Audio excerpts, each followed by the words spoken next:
Hello नमस्कार दोस्तों। IPO तथा एसएमई आईपीओ की बाड़ों के बीच में 27 दिसंबर को एक और एसएमई आईपीओ ओपन हो चुका है एचआरएच नेक्स्ट सर्विस लिमिटेड का। तो देखेंगे हम कंपनी के काम के बारे में, उसके बाद देखेंगे आईपीओ डिटेल, कंपनी के फाइनेंशियल कैसे हैं, ग्रे मार्केट में डिमांड कैसी निकल के आ रही है, और अंत में बताएंगे अपना भी इस एसएमई आईपीओ में अप्लाई करना है या इसको अवॉइड करना। तो सबसे पहले देख ले रहे हम कंपनी के काम के बारे में।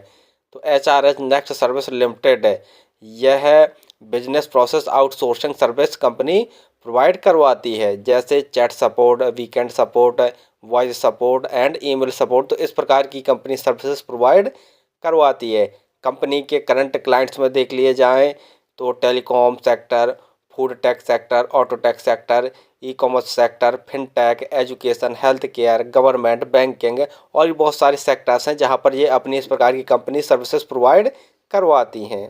कंपनी बिजनेस प्रोसेस आउटसोर्सिंग सेवाओं में phone, email, chat, social media तथा डिजिटल चैनलों के माध्यम से inbound outbound services, business support services, chatbot services and advisory services, तो इस प्रकार की जो सर्विसेज कंपनी प्रोवाइड करवाती है।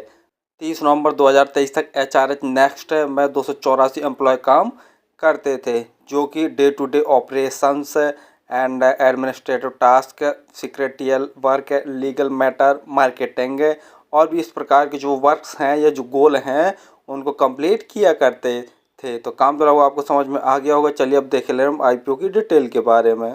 आईपीओ 27 दिसंबर को ओपन हो चुका है और 29 दिसंबर तक यह ओपन रहेगा। प्राइस बैंड देख ले रहे हैं तो 36 रुपये पर शेयर का प्राइस बैंड रखा गया है और लॉट साइज देखते हैं तो 3000 शेयरों का एक लॉट है। टोटल इशू साइज 9.57 करोड़ का टोटल इशू साइज रखा गया है और पूरे के पूरे फ्रेश इशू अर्थात नए शेयर जारी कर रही है। लिस्टिंग एनएसई एसएमई पर होगी। अलॉटमेंट 1 जनवरी को पता चल जाएगा और यदि आपको आईपीओ अलॉट नहीं होता है तो 2 जनवरी तक आपके पैसे रिफंड आपके अकाउंट में वापस आ जाएंगे। लिस्टिंग डेट 3 जनवरी रखी गई है। रिजर्वेशन में देख ले रहे हैं, ये रिटेल भाई है, रिटेल भाइयों के लिए 50% का रिजर्वेशन रखा गया है। अदर्स में हमारे एचएनआई कैटेगरी के लोग भी आ जाते हैं तो इनके लिए भी 50% का रिजर्वेशन रखा गया है। रिटेल कैटेगरी में यदि आप एक लॉट अप्लाई करते हैं तो आपको 1,08,000 रुपये खर्च करने पड़ेंगे। रिटेल कैटेगरी में मैक्सिमम आप एक ही लॉट अप्लाई कर सकते हैं और यदि एचएनआई कैटेगरी में अप्लाई करना चाहते हैं तो कम से कम आपको 2 लॉट अप्लाई करना पड़ेंगे, जिसके लिए आपको 2,16,000 रुपये खर्च करने पड़ेंगे। आईपीओ आने के पहले जो इनकी प्रोमोटर होल्डिंग थी वो 97.88% थी। आईपीओ आने के बाद इनकी प्रोमोटर होल्डिंग 69.6% बचेगी। पी 10.98 है। कंपनी का मार्केट कैप 33.14 करोड़ और आरओई 39.94% तथा आरओसी 6.80% है।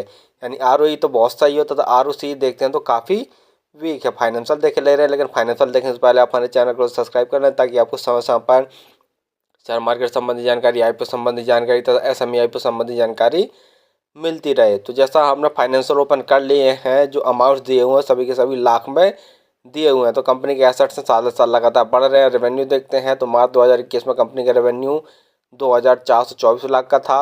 मार्च 2022 में बढ़कर 4,428 लाख का हो गया। मार्च 2023 में 5,124 लाख का टोटल रेवेन्यू और सितंबर 2023 यानी मार्च से 6 महीने के अंदर ही कंपनी ने 2,152 लाख का टोटल रेवेन्यू जनरेट कर लिया है। यानी सितंबर 2023 में देखें तो इनकी रेवेन्यू में गिरावट देखने को मिली है। प्रॉफिट आफ्टर टैक्स देखते हैं तो मार्च 2021 में कंपनी ने 25 लाख का नेट प्रॉफिट जनरेट किया था। मार्च 2022 में बढ़कर 93 लाख का नेट प्रॉफिट और मार्च 2023 में 347 लाख का नेट प्रॉफिट जनरेट कर लिया।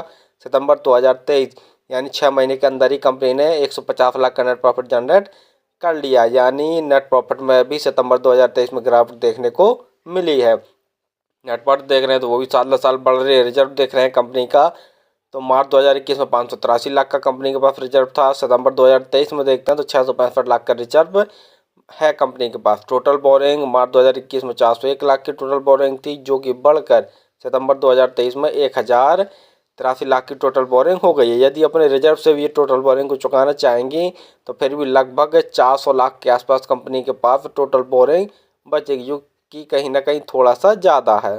जीएमपी ग्रे मार्केट प्रीमियम देखे ले रहे हैं तो इस समय ग्रे मार्केट में कोई भी डिमांड निकल के नहीं आ रही है। फाइनली हमने देखा कि company business process outsourcing service provider company है, जो कि chat support, weekend support, voice support और ईमेल सपोर्ट जैसी सर्विसेज कंपनी प्रोवाइड करवाती है। तो कंपनी का काम तो बहुत सही और डिमांडिंग वाला है। दूसरा, कंपनी का फाइनेंशियल देख ले रहे हैं तो काफ़ी दमदार है। साल साल इनका टोटल रेवेन्यू में ग्रोथ देखने को मिल रहा है और प्रॉफिट आफ्टर टैक्स में भी ग्रोथ देखने को मिल रहा है। लेकिन नेगेटिव पॉइंट वाली बात यहाँ पर भी है कि सितंबर 2023 में देखा जाए तो इनके रेवेन्यू में भी गिरावट देखने को मिला और प्रॉफिट आफ्टर टैक्स में भी गिरावट देखने को मिली है। बोरिंग देखते हैं तो बोरिंग भी काफ़ी ज़्यादा, पी वाइज देखा जाए तो थोड़ा सा ज़्यादा महंगा वैल्यूएशन पर ये अपने आईपीओ को लेके आए हैं। अगला देख ले रहे हैं कि जीएमपी में कोई भी डिमांड निकल के नहीं आ रही है। तो फिलहाल मेरे हिसाब से तो मैं यही कहूँगा कि ये एसएसएमई आईपीओ को बाई करें तो ज़्यादा बेटर रहेगा। और हाँ, अगर जीएमपी में इसकी डिमांड बढ़ती है तो इस आईपीओ में अप्लाई करें, वो भी लगभग कम से कम 40% जैसी हो जाए, तभी इस एसएसएमई आईपीओ में अप्लाई करना सेफली रहेगा। अन्यथा मेरे हिसाब से इस एसएसएमई को भी अवॉइड करें तो ज़्यादा बेटर रहेगा। फिर भी किसी आईपीओ एसएसएमई आईपीओ में अप्लाई करें तो स्वयं का एनालिसिस करके स्वयं के रिस्क पर ही किया करें। धन्यवाद।